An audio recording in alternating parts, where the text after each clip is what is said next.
take a look at this video right here on your screen, and viewer discretion is advised.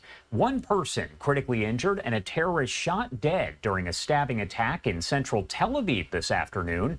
The limited information that we have coming from police there on the scene, speaking with the Times of Israel. This is surveillance video that was obtained by Trey Yingst. He is with Fox News and joins us quite a bit, showing the 19-year-old terrorist attacking people that were apparently standing on a sidewalk outside of a restaurant in Tel Aviv, stabbing at least one person, then taking off. After he's out of frame, as you can tell, police say that he was shot dead by an armed Israeli civilian. Investigators have labeled this a terror attack and add the victim, a man in his 30s, was in serious condition at an Israeli hospital. Police say the terror suspect is from the West Bank, again, 19 years old. All of this happening hours before a fragile ceasefire is set to go into effect between Israel and Hamas amid the Gaza war. I want to talk more about all of that here, so let's bring in a friend of the show. We do have Benjamin Anthony, the CEO and co-founder of the MirYam Institute, also a combat veteran of service in the Israel Defense Forces. That includes, of course, in this war as well. Thank you so much, as always, Benjamin, for taking the time to be here with us. Thank you very much for having me. Of course. And first off, I do want to talk about the ceasefire deal overall and really what it means for the IDF troops that are there in Gaza. Do they withdraw altogether, or what actually happens as far as that goes? So, first of all, before we get to that, if I may, Josh, I just want to express what we're seeing here. Who does Israel want to come home? Israel wants to bring home its men, its women, its children, those who have been held in captivity for 470 days. It wants to bring home, for example, the Bibas family.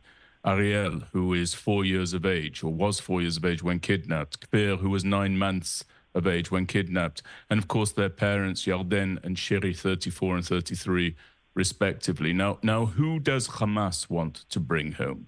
They want to bring home Ibrahim Hamid. Hamid was the mastermind behind 90% of the suicide bombings during the Second Intifada between 2000 and 2005. And he planned and organized numerous attacks against Israelis, including severe suicide or homicide bombings. Who else does Hamas want to bring back? Who else do they want in their society? They want Abbas al-Sayed, the principal planner of the 2002 Passover massacre in the city of Netanya in Israel. That individual was sentenced to 35 life sentences. That equation, in my opinion, tells you everything you need to know about the distinction between our two societies. We want our men, women, and children home. Hamas wants its murderers back in its midst. Quite the contrary to how any civilized society would be expected to act. Now, with that having been said, in terms of the Israel Defense Forces, Prime Minister Netanyahu actually made a statement today that dispelled the notion, the public notion, that the IDF would be withdrawing from the Philadelphia corridor. He actually said not only would it not be withdrawing from there, but it would be increasing its presence in the Philadelphia corridor. That's the area that's between southern Gaza and the northern area of the Sinai Peninsula. It's a key area because it's through that crossing that Hamas operatives, Palestinian Islamic Jihad operatives, have moved from southern Gaza into the Sinai Peninsula, traveled up to Syria, then up to Lebanon, then to Syria, then to Iraq, over to Iran, received training, and then retrodden those steps in reverse, gone back into the Gaza Strip from the Sinai Peninsula. And it was that training, that contraband, those munitions, all of which were smuggled through that area, that was launched against Israel in such a horrific manner on October the 7th. So the Prime Minister is saying we're going to stay there. What's up for discussion is a redistribution of the Israel Defense Forces, absolutely not a retreat, but a redistribution of the forces away from densely populated areas. And there's a discussion about whether or not they will withdraw from the Netzarim corridor, which is this area that bifurcates north from south Israel and essentially runs from the eastern part of the Gaza Strip all the way over to the west coast of Gaza. That's the main artery for the supply of soldiers, for the supply of munitions, for supplies in general, in and out of the Gaza Strip. A total withdrawal from there, I cannot imagine will take place, but that seems to be one of the demands.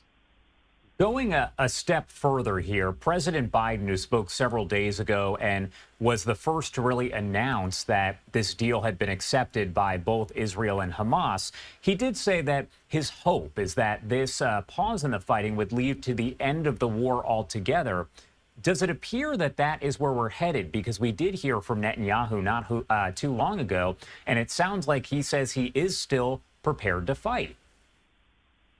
Well, of course, there were several key goals of this war. One of those was the return of the hostages. So we're in the midst of that very painful process. Israel has been thrust into a macabre lottery by Hamas. Israel does not know, to this very moment, incidentally, at the time of this broadcast, which 3 female hostages will be returned to Israel at the expected time tomorrow. We still have not received that information.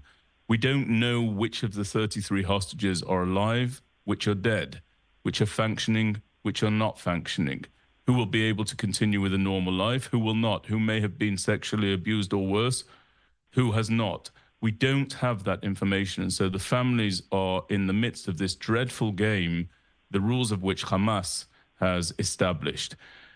That is not the only goal of the war, however. The other goal of the war is to stop Hamas from presenting a threat to the safety and the security of the people of Israel. Now, it should be emphasized that Hamas is negotiating from a position of profound weakness, not a position of strength. It may be stubborn, it may be acting in a depraved manner, but it is not acting from a position of strength. Let's go through a brief list of what they've lost. They no longer have Mohammed Deif, who was the mastermind of their military activities. He was dispatched by Israel's security forces. They no longer have Yahya Sinwar. He was dispatched by our security forces. We are no longer harassed from our northern flank by Hezbollah to the extent that once we were. Hassan Nasrallah and the command and control center of Hezbollah having been dispatched by the Israel Defense Forces. So Hamas is acting from a position of profound weakness, but it still poses a threat to the people of Israel. We are seeing the continued rocketing over the border from the Gaza Strip into southern Israel and sometimes beyond.